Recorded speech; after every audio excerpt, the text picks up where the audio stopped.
గురుగారు నమస్కారం అండి. నమస్కారం అమ్మా.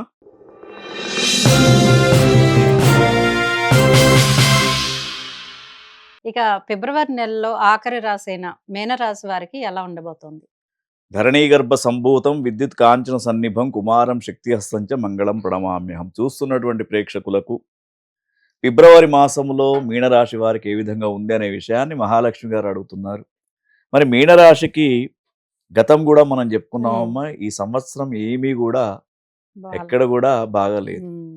అయితే వీళ్లకు గురువు 4, జన్మంలో శని, హ్మ్. తర్వాత 12వ స్థానంలో రాహువు, హ్మ్. 6వ స్థానంలో కేతువు. ఒక కేతువు మాత్రమే అనుకూలంగా ఉన్నాడు. ఓహ్!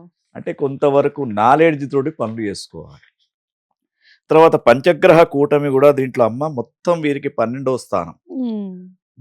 12వ స్థానంలో పంచగ్రహ కూటమి అయ్యేసరికి హ్మ్. ఎక్కడ కూడా లాభం చేసేది లేదు. ఓకే. కాబట్టి మీనరాశి వారికి మనం ఇచ్చే సజెషన్ ఏంటంటే చాలా జాగ్రత్తగా ఉండడం మంచిది. హ్మ్. ఎప్పుడు ఫిబ్రవరి మాసం. ఫిబ్రవరి. అయితే ఈ ఫిబ్రవరి మాసంలో వీరికి అనవసరమైనటువంటి టెన్షన్స్, హ్మ్.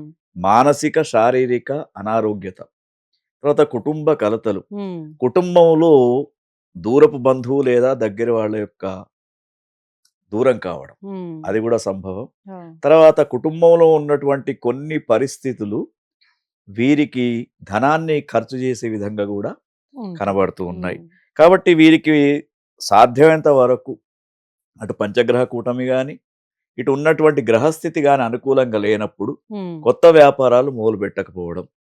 తర్వాత విద్యార్థులు కూడా కాంపిటీటివ్ ఎగ్జామ్స్‌కు నెక్స్ట్ టైమ్ ఓకే. ప్రయత్నం చేయడం. హ్మ్. తర్వాత వివాహ సంబంధాలు కూడా అనుకూలంగా ఉండవు వీళ్ళకి. హ్మ్. కాబట్టి కొంతవరకు వీళ్ళు నవగ్రహ ఆరాధన చేస్తూ, ముఖ్యంగా వీరు చేయవలసిందేమిటంటే విష్ణు సహస్రనామ పారాయణం హ్మ్. ప్రతిరోజు చేసుకోవాలి. హ్మ్. తర్వాత దుష్టశక్తి ప్రభావం పడకుండా లక్ష్మీ నరసింహస్వామి ఆరాధన చేయడం, శివరాత్రి నియమాలను పాటించడం వీరికి తప్పనిసరిగా చెప్పాలమ్మా.